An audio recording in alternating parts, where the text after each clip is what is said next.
En un año de pandemia, ha habido más de 2,6 millones de muertos por COVID-19 y 117 millones de contagiados. Cuando se detectó el primer caso en China en diciembre de 2019, los efectos del virus SARS-CoV-2 eran desconocidos para pacientes, médicos, gobiernos y científicos.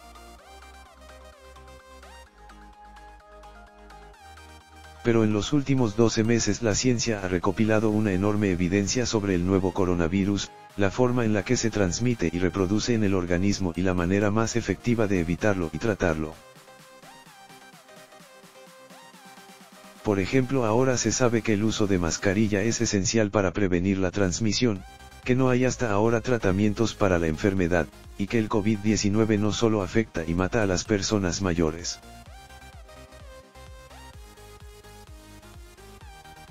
Pero un año después de que se declarara la pandemia hemos visto que algunas de las cosas que sabíamos al principio sobre este virus han cambiado. También sabemos que este patógeno y la enfermedad que causa continúan evolucionando. Y hay otras cosas que aún no se conocen sobre el coronavirus y la COVID-19. Estas son 4 aspectos del espectro del SARS-CoV-2 que desconocemos o tenemos poco claros, y los científicos trabajan contrarreloj para entender mejor. 1. Los efectos a largo plazo de la enfermedad. Una pregunta que siguen planteándose los científicos es por qué en la mayoría de los infectados el SARS-CoV-2, el virus que causa la COVID-19, produce síntomas leves a corto plazo, una enfermedad respiratoria aguda o posiblemente ningún síntoma. Pero a algunas personas les provoca síntomas de larga duración, es lo que se denomina COVID-19 prolongado o de larga duración. Esta forma de la enfermedad se caracteriza por síntomas que incluyen dificultad para respirar, fatiga prolongada, dolor de cabeza y articulaciones y pérdida de olfato y gusto. Un estudio realizado por el King's College de Londres estima que 1 de cada 20 enfermos de COVID-19 los está por lo menos por 8 semanas. Los científicos están tratando de entender qué pacientes podrían resultar afectados por la COVID-19 prolongada y cuánto tiempo podría durar el impacto del virus. Otra pregunta aún sin contestar sobre los efectos del virus a largo plazo es cuál será su impacto epigenético. Es decir, se transmitirán sus efectos de generación en generación. Y, además, los investigadores están ocupados estudiando el impacto social y económico que tendrá esta pandemia. 2. ¿Cómo evolucionará el virus cada vez que el coronavirus se transmite de una persona a otra? Realiza pequeños cambios en su código genético, y los científicos están comenzando a identificar patrones en la forma en la que el virus está mutando. Estos signos de adaptación del virus no sorprenden del todo a los científicos. El uso de tratamientos y vacunas hace que la mayoría de virus y bacterias que causan enfermedades desarrollen formas de escapar de ellos para continuar propagándose.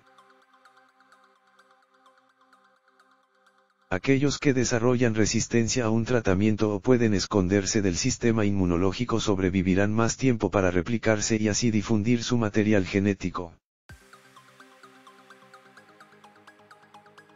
El tema de las mutaciones del coronavirus, un año después de que comenzara la pandemia, está cobrando ahora mucha importancia. Y es que están surgiendo nuevas variantes de SARS-CoV-2 capaces de propagarse más rápidamente, lo que lleva a preguntarnos si esto hará que las recientemente aprobadas vacunas sean menos efectivas. Hasta la fecha hay poca evidencia de que lo sean, pero los científicos ya están comenzando a explorar cómo mutará el virus en el futuro y si podrían evitarlo. Algunas compañías farmacéuticas ya están actualizando sus vacunas para dirigirlas a las versiones mutadas de la proteína espiga del SARS-CoV-2.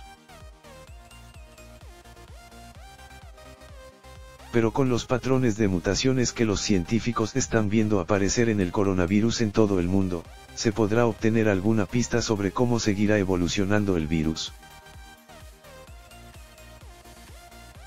Los investigadores están observando de cerca cómo está cambiando el virus para poder tener una idea de su evolución futura.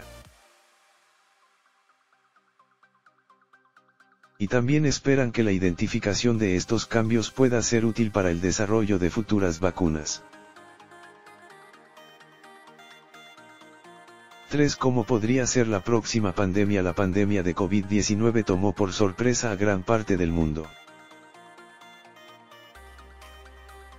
Pero no a todos. Durante años, epidemiólogos y otros expertos han advertido que nos debíamos haber preparado para una pandemia mundial. La mayoría de las enfermedades que preocupan a los expertos se originan en animales.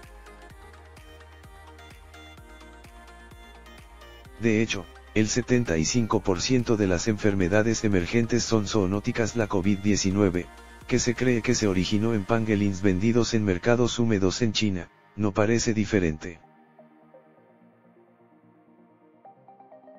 Pero al igual que esta, las enfermedades zoonóticas se están volviendo cada vez más riesgosas para los humanos debido a nuestras propias acciones.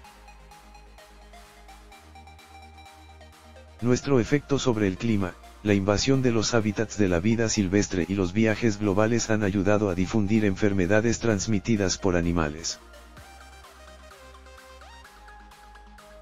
Esto, combinado con la urbanización, la superpoblación y el comercio mundial, han creado un escenario ideal para que se produzcan más pandemias. Ahora, un año después de la pandemia de coronavirus, los científicos están investigando cuáles son las otras enfermedades que tienen probabilidades de causar la próxima pandemia mundial. Y están vigilando las grandes amenazas que van desde los camellos que causan el MERS en África hasta los murciélagos que propagan el virus de Nipah en Asia. 4. ¿Cuál es el impacto ambiental de la pandemia? La contaminación y las emisiones de gases de efecto invernadero se redujeron en todos los continentes a medida que los países intentaban contener la propagación del nuevo coronavirus e impusieron confinamientos globales. Pero estas volvieron a aumentar rápidamente durante el resto del año. En general, las emisiones de CO2 se redujeron un poco más del 6% en 2020. Pero una pandemia mundial que se ha cobrado la vida de millones de personas no debería verse como una forma de provocar un cambio medioambiental. Todavía no se sabe cuál será el impacto de la crisis de COVID-19 en las emisiones contaminantes. Pero cuando la pandemia finalmente ceda, volveremos a los mismos niveles de emisiones de dióxido de carbono y contaminantes de antes de la pandemia. Se recuperarán estos niveles tanto que parecerá como si los cielos despejados que vimos nunca hubieran sucedido. ¿O podrían los cambios que vemos hoy tener un efecto más persistente? Los expertos creen que los cambios que realizamos durante la pandemia pueden conducir a la introducción de hábitos duraderos. Durante el brote de coronavirus, vimos cómo la reducción en los viajes y el transporte trajo beneficios para el clima y cómo se logró reducir el desperdicio de alimentos por los temores de escasez durante los confinamientos. Existe la posibilidad de que la pandemia tenga un impacto más duradero en el medio ambiente, y los ambientalistas se preguntan si la forma en la que respondimos a la crisis de COVID-19 podría servir como modelo para responder al cambio climático.